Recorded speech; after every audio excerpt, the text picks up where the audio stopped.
Well, welcome back, everybody, to our next session. I'm delighted to be joined by Hugo Holder from the Classic Sports Car Club. Hi, Hugo. How are you doing? Very well. Good afternoon. Good. Good to see you. I just quickly ask a first question, kind of leading on from that. So why are you called the Classic Sports Car Club? Well, when we first started back in 2004, it was 16 years ago now, we only had one lot of people who were racing. We were all racing classic sports cars. So it seems a fairly sort of obvious thing to call it the Classic Sports Car Club. At that time, we had no idea that it was going to grow into the huge thing that it is now. And early in those days, it was a group of people who were a bit fed up with the way other clubs were treating them. They wanted to say, well, we can do better than this. And so they set themselves up and ran their own show.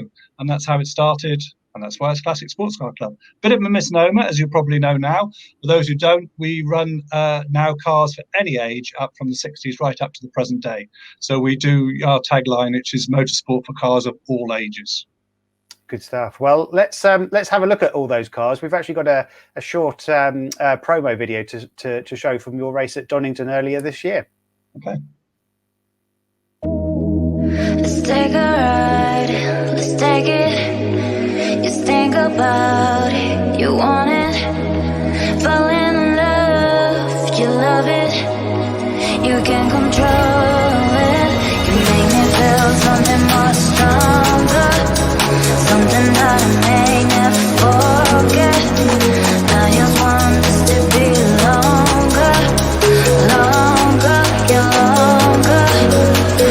Where you are, where you are, where you go, where you go. I promise I will be there. I will be there.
Well, there we go. Well, that was just fantastic to see motorsport happening again. It really is. I never seem to quite get used to people wearing face masks. It seems a bit strange, doesn't it, sometimes, Hugo? It is very strange, but it's a necessary evil, as it were. We've had to do a lot of things. A lot of changes have had to happen to allow motorsport to take place this year. We've been very lucky in that, you know, our members and the people who race with us understand that, and they realise that without those measures, you won't be able to race. So everyone's, to be honest, I think everyone's got quite used to it now, and they're very glad to be out racing again. Well, this is it. Well, let's talk about some of those races. So do you run championships as well or not? No, we've always stayed away from championships. We've the sort of racing that we do, it's the longer races. People generally who come and race with us don't necessarily want to do an entire season. We're very lucky, and we're able to get hold of some fantastic circuits throughout the country and abroad. And a lot of people just want to dip in and dip out. They may do 2 or 3 races a year. That's all that they can afford. And consequently, for a championship, you'd have to come to every round to be able to do anything. As a series, it's just for class honours at the actual race that you come to. And it's a lot less stressful. It's a lot less, I wouldn't say less competitive, because that certainly does a disservice to a great deal of the people who race with us, who really are out there to win. And it is very competitive in some of our races series. Well, I know that firsthand, because I've participated in a few, so I know that it certainly is tough competition. But you know, so would you say then it's a good championship for a newbie or somebody that's new into motorsport to take part? Well, for that reason, again, it's not cutthroat. Everybody piles into the first corner, and you've got to get past whatever you can in the best possible way, because you're only going to have a few sort of 10 minutes or so of racing left to do it to get your win in. For novices, because most of our race series now are all 2-driver races, and we have a lot of novices who don't necessarily start on their own. They're fathers and daughters who come along, and they want to have a go as they get to the age of 16 or whatever. They can now join the club and come racing with us, and we have a lot of people who do that, and it gives the chance for the person who owns the car, maybe the father, to get his racing fix in, and then allow to their offspring or whoever it happens to be, whether it's a friend or something like that, to go out and enjoy the racing as well. And it's very much a social thing. A lot of families come to do it. They all help at the pit stop, and yeah, it's a great place. The other thing, of course, is driving standards. We're very hot on driving standards. Some people go out in championships expect to have all 4 corners damaged and to be footing right damage at the end of each race meeting. Most of the people who race with us haven't got that sort of the money or the facilities or the know-how to deal with that sort of thing, and they just can't afford to have their precious pride and joy being damaged. So we have a very robust set of rules and regulations. On the first point, obviously, the first point of call is the Motorsport UK clerks of the courses, who give out any punishment there. But we as a club reserve the right, and we very much do, if, say, video comes to light at a later stage, or as more information comes to light at a later stage, we're able to deal with that. And we do, and we have a very switched on committee, nearly everyone of whom races, so they know what should and shouldn't be done, and consequently that makes it a very good and uncombative arena for those people who are starting out as novices to go out there and cut their teeth and learn the racecraft. Once they've done their ARDS test, of course, they're not a racing driver. They need to learn that racecraft, get the seat time in, and with the longer races and the swapping between 2 drivers, that gives them a great deal of seat time. So I'd say yes, as a novice, it's you could argue it's an ideal place to come along to learn.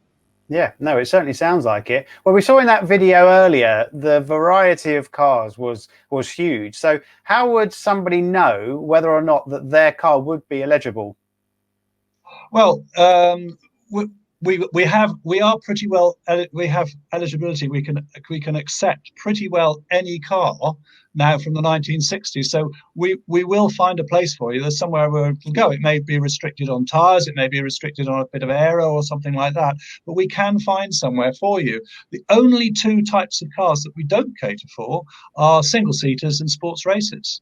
So as long as you've got another car, we have a home for you. Great stuff. So if you've got the car that works, and we can obviously bring it along, how do the races work then? Are they long races, short races? How does that all work?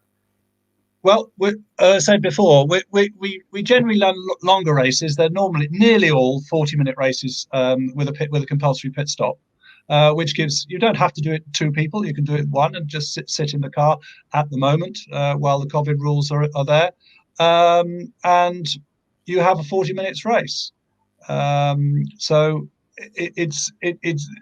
we have the Special Saloons and Mod Sports, which are running on, they run 15-minute races. And then we also have the Open Race series, which also runs with 20-minute races. Now, for someone who's, as you were talking about earlier, a novice who's looking for signatures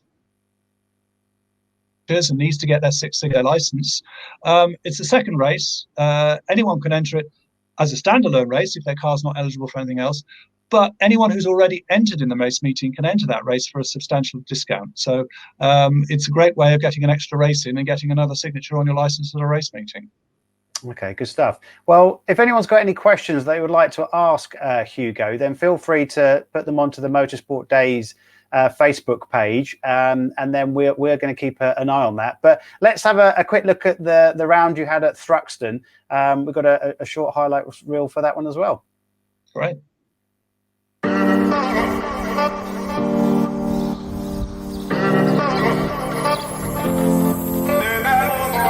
It's been way too long, I've been building walls around me. Keep my distance so you never know too much about me. Trying to keep you out cause I love my safe space. But the problem is I never looked into my own face. Am I ashamed of myself? Am I afraid of my emotions?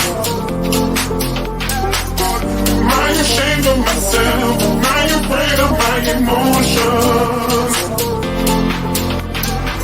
We let it go, we hold it inside. It's hard to take the blame, I know it doesn't feel right.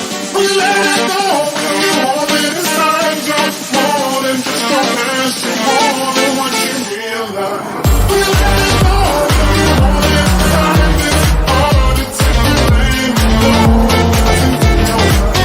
We let it go, we hold it inside. You're more than just a mess, you're more than what you realize. Way too long, I've been building walls around me. Keep my distance so you never know too much about me. Trying to keep you out cause I love my safe space. The problem is I never looked into my own face. Am I ashamed of myself? Am I afraid of my emotions? Am I ashamed of myself? Am I afraid of my emotions?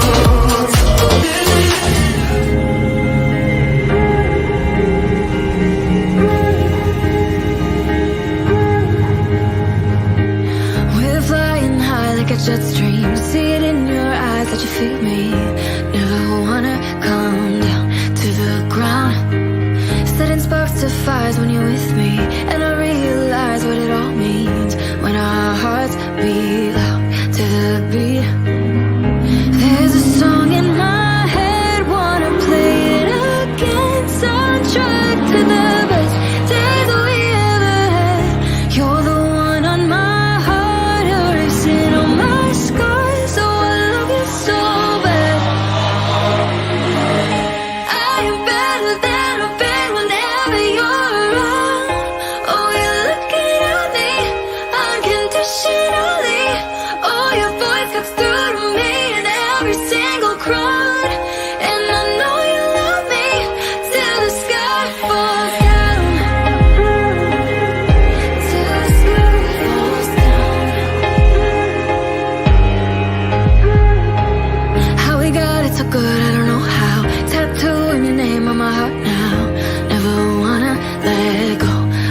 this feeling, soaking in your light right above me, is an open sky full of our dreams. Never been so easy to believe. There's a song in my head, wanna play it again. Soundtrack to the best days that we ever had. You're the one on my heart, erasing all my scars. So I love you so bad. I am better than I've been whenever you're around. Oh, you're looking at me unconditionally.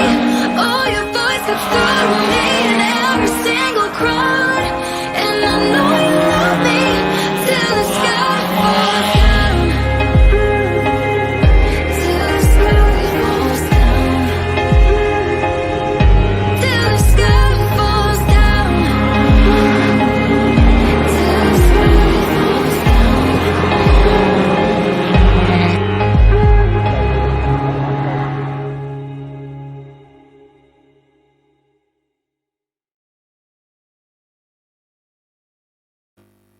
Again, some amazing machinery there, Hugo. But again, how as a club have you coped with the COVID restrictions imposed by it?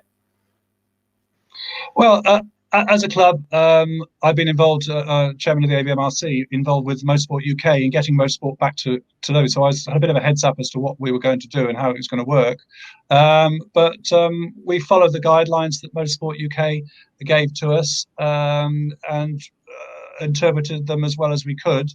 We were some of our race meetings were attended by people from MotorSportDays to make sure that we were doing that sort of thing with regards to different COVID risk assessments, to all the various things that we had to put in place with regards to stopping too many people being in a room at once, and closing off the race control, dealing with all the judicial by email or by phone.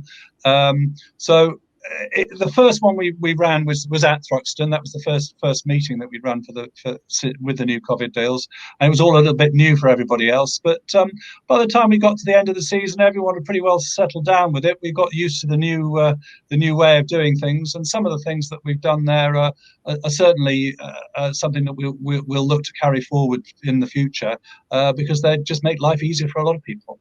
Okay, and that's what we all want. But what about driving standards then? If you're looking at other side of things, that's very key. You mentioned earlier about people not wanting, obviously, to damage their cars and everything else. So how do you kind of manage those?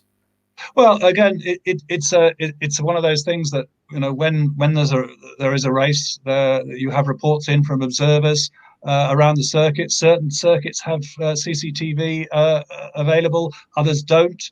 Others rely on purely on people sending things over the radio. And once we receive any sort of information, it goes up in front of the clerks.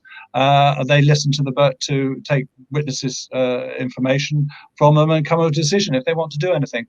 And as I've said before, we've got a strict policy of how we deal with people, sort of 3 strikes and you're out, as it were. If you're someone who comes to our attention, we do have what we call the black book, which is in fact a black hard disk drive. And on that, we keep all the videos of incidents, and we have literally a list of all the people that have done anything in the past, and we keep an eye on them. And through that, it doesn't take long. Word gets around.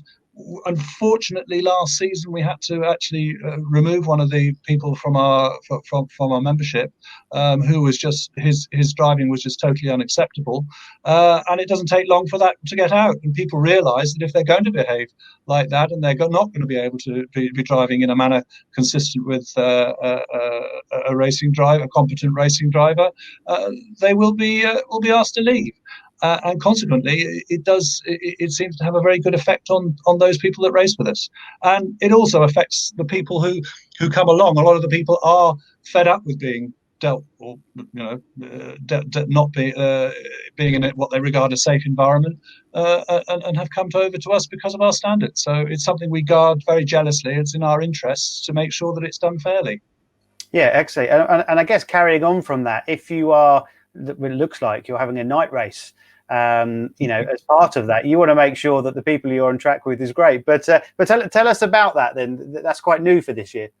Well, it is new in the way that we're doing it later. It's just that, and the time of year. We've been doing light races for many, many years now, actually. We've been doing them at Brands Hatch and at Donington. And I don't know if you're aware, but the curfew at Donington has got somewhat shorter. And at Brands Hatch, again, you are somewhat restricted in when you can run a night race up into, because you still have to comply with the regulations with regards to noise. However, Anglesey is a different matter, and we went there last year. We had an extremely successful meeting where we took all our drivers. Over 2 days, they got to choose both the coastal and the other circuits. They got 2 circuits that they could try and the Grand Prix circuit. And it went down a storm. We put food on and everything else. This time we thought, well, let's do something different. We always try to do something different for our members. We're going to do the same thing, and it's going to be later in September, but that's earlier than normal. And it doesn't really matter because we're able to go later on into the night. And Anglesey are doing extremely well. As you probably know, there are other racers that have done 24 hours there.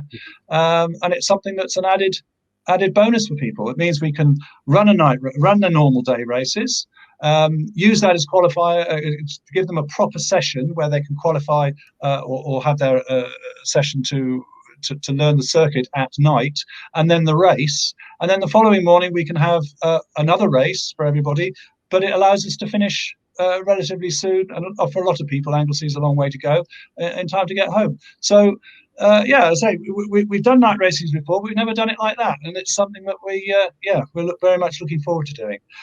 If I may just point a few other things out that we've done. We've never been to Knock Hill before in all our life, in all the life of the club since 2004. We've never been, and we keep meaning to. And we thought now is the time to go, and again do a 2-day meeting there. And allow people, if they want to. We're now with COVID, we aren't necessarily going to be able to travel around the places we do. And why not combine it with a holiday in Scotland? A lot of people have never been, so kill 2 birds with 1 stone. So that's great. And lastly, on our calendar, we have what we've billed as a special event. Save the date. More details to follow. I can now reveal that it's going to be the CSCC's first ever track day, and we've been running it at Donington Park, and anyone attending in a car that is eligible for any one of our series will get a free session. So it's those people who haven't covered and come to seen a race with us. They can come along, chat us in a nice environment, quiet environment, and be able to ask their questions and come out and see how they enjoy being with us. So first time ever, we're doing a track day. And we'll see how that goes. Obviously, it also gives chances that, if depending on spaces, of course, those drivers who have mechanics, family or friends, or if they've got a car, they've got a seat beside them, they can go out and scare themselves witness. Fantastic. And when was that? Did you say when that was? That's on February the 16th. February the 16th at Donington on the national circuit. Fantastic. Okay, well, we'll make sure we get that listed on motorsportdays.com as well as a track date on our listing. Okay, well, look, obviously, thank you very much for your time today, Hugo. Thank you. I think well done for everything that you've managed to put on this year. That's great that everyone's still been able to compete and in that safe environment, which we all want. We'll look forward to witnessing all of that next year, the night race in September and the track day in February. So thank you again for your time.